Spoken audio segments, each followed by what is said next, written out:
गोपाल जी, अब मेरा ये सवाल है, देखिए ऐसी बहुत सारी जनता हमारी देश में है जिसको सैलरी नहीं मिलती है, लेकिन सालाना उनकी कमाई 7.5 लाख रुपए के आसपास है, तो फिर उनके लिए किस तरह से ये एप्लीकेबल होगा?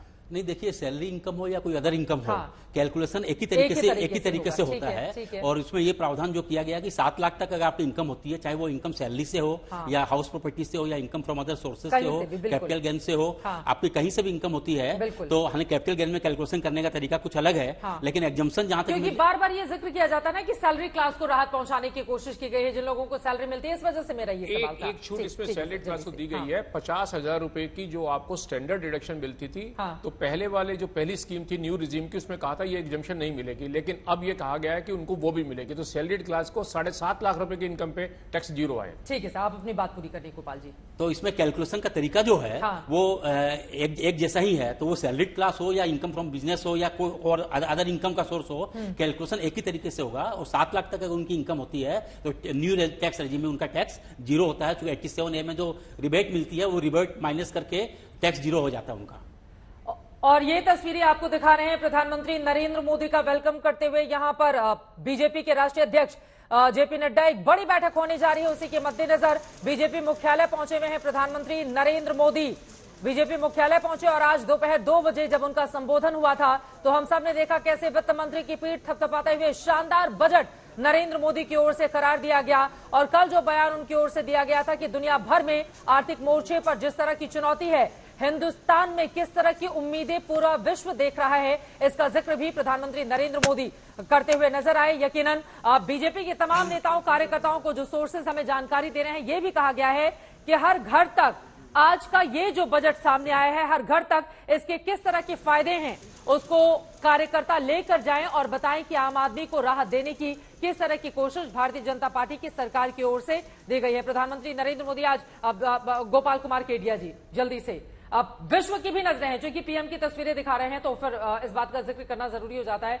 दुनिया भर की 5वीं सबसे बड़ी अर्थव्यवस्था बनना, जिस तरह से हमने देखा कोरोना का दौर गया, और प्रधानमंत्री ने इस बारे में भी जिक्र किया कि कैसे विश्व भर की निगाहें हिंदुस्तान पर टिकी हुई हैं उम्मीदों के साथ। इसको कैसे देख रहे हैं आप? देखिए, प्रधानमंत्री जी ने बहुत पहले कहा था कि हम $5 ट्रिलियन की इकोनॉमी बनाना चाहते हैं, उसके तरफ भारत अग्रसर है। जहां तक जीडीपी रेट है, जीडीपी रेट इकोनॉमिक सर्वे ने साफ किया कि हम 7% अचीव कर चुके हैं और आने वाले समय में भी जो है 6.8% तक हम जाएंगे। तो जो डाटा है, हमारे इंडिसेज हैं, हमारे जीएसटी का जो कलेक्शन हुआ है, पिछले महीने में जो जीएसटी का कलेक्शन हुआ 1,56,000 करोड़ कलेक्शन हुआ, जो सेकंड हाईएस्ट अभी तक का रहा है 1 जुलाई 2017 से, जब से जीएसटी एप्लीकेबल हुआ है। इनकम टैक्स का कलेक्शन जो है दिसंबर तक जो है 14 लाख करोड़ का इनकम टैक्स का कलेक्शन हो चुका था।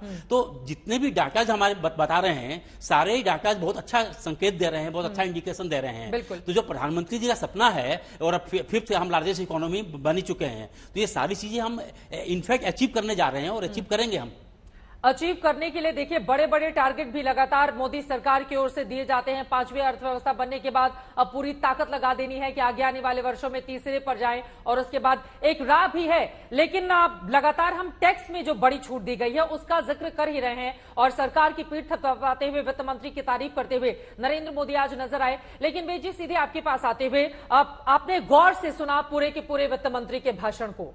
वो 3 बात अगर मैं आपसे जानना चाहूंगी, क्योंकि चुनावों के मद्देनजर भी ये बहुत अहम माने जा रहे हैं जो बजट आज का अनाउंस किया गया है। 3 बड़ी बातें जिसको देखकर आपको लगता है कि लोक लुभावन बजट है और सीधा टारगेट विधानसभा और लोकसभा के चुनाव है सरकार के लिए। देखिए, 3 मेन मुद्दे का आइडिया इस बात से लगाया जा सकता है कि जब वित्त मंत्री जी बोल रही थी तो जितने बेंच थपथपाए गए जब जोर से, तो वो इस बात का इशारा है कि कौन सा मुद्दा सबसे ज्यादा इम्पोर्टेंट है। जब उन्होंने 5 से मोदी के नारे भी लगे। मैं किसी दूसरे चैनल पे बोल रहा था तो मुझे लोग कह रहे थे, भैया जी आपके चेहरे पे बहुत मुस्कान आ रही है क्योंकि टैक्स में सबसे ज्यादा छूट आई है। तो जब 5 से 7 लाख रुपए की उन्होंने अनाउंसमेंट की तो सबसे ज्यादा अहम मुद्दा वही था कि 5 से 7 लाख रुपए की टैक्स के बारे में उन्होंने वर्किंग करके इनकी तादाद कितनी होती होगी, अगर आंकड़ों में आप समझा पाए? कि 5 से बढ़ाकर जो 7 लाख रुपए कर दिया गया, इस दायरे में अब कितनी majority tax payer 7 crore 7.5 crore में से इस ब्रैकेट में आते हैं, इस ब्रैकेट में आते हैं। हाँ। और आप मैं मान के चलता हूं, मुझे टैक्स का जो अनुभव है पुराना, ये मान के चलते हैं कि बहुत सारे लोग जो 3 लाख 3.5 लाख की इनकम दिखाते हैं, वो इसलिए दिखाते हैं कि उनको 2-2.5 हजार रुपए टैक्स देना होता है। अब ये सारी इनकम के बढ़ के 5 लाख रुपए बढ़ के आ जाएंगी, तो ये मेजोरिटी टैक्स पेयर 7 में से आप ये मान के चलिए 3-4 करोड़ लोग इसी से कैटेगरी में, और उन सबको ये डायरेक्ट एडवांटेज आया है, उन्हीं को डायरेक्ट एडवांटेज दिया गया। सबसे मेन मुद्दा ये लेने की कोशिश, पूरा मेरा अभिप्राय कि हमने आपको बहुत बड़ी राहत दे दी है। गोपाल जी, मैं आपके पास, आप सीए भी हैं, चार्टर्ड अकाउंटेंट है, और हमने देखा है कि आप लोगों की जरूरत सैलरी क्लास वर्ग को सबसे ज्यादा पड़ती है। जब भी वो परेशान होते हैं पैसे को लेकर, सीधे आपके दरवाजे पर जाकर खटखटाते हैं। ऐसे में ओल्ड और न्यू में से आप लोगों की क्या सलाह होगी, लोगों को किधर जाना चाहिए? देखिए, सबसे पहले मैं आपको ये बतला दूं कि पिछली बार जो रिटर्न फाइल हुई है, 7.5 करोड़ के आसपास रिटर्न फाइल हुई है। इसमें से 5.25 करोड़ के आसपास वो टैक्स पेयर्स हैं, वो एसएससी हैं जिन्होंने रिटर्न फाइल करी है, जिन्होंने 0 टैक्स दिया है, जिनकी इनकम 5 लाख से कम रही है। तो ये जो स्लैब रेट जो बढ़ा दिया गया, 7 लाख कर दिया गया, तो इससे बहुत सारे टैक्स पेयर्स जो है उनको टैक्स तो नहीं देंगे वो, लेकिन रिटर्न उनको फाइल करना कंपलसरी होगा। सरकार के खजाने में टैक्स पेयर जो एक्चुअल टैक्स पेयर हैं बहुत कम रह जाएंगे। तो इसके जरिए आपको लग रहा है कि सरकार की ओर से तमाम कोशिशें की गई हैं, लेकिन बार बार चूंकि न्यू की तरफ ज्यादा जोर है सरकार का कि पुराने से निकले और नए के। एक सवाल भी ले लेते हैं इसी से जुड़ा हुआ, उसके बाद हम चर्चा में आगे बढ़ेंगे। आम पब्लिक का सवाल। सबसे पहले तो बात यह है कि मैं एक छोटा व्यापारी हूँ, मेरी किराने की शॉप है, तो मैं पूछना चाहता हूँ कि इस बजट के अंदर हम जैसे छोटे मिडिल क्लास लोगों का क्या फायदा हुआ है। एक सुनने में आया है कि जो छूट थी, जो 5 लाख की जो इनकम टैक्स रिबेट छूट थी, वो बढ़ के 7 लाख हुई है। तो वो जो 7 लाख की छूट मिली है, वो किस टाइप की मिली है?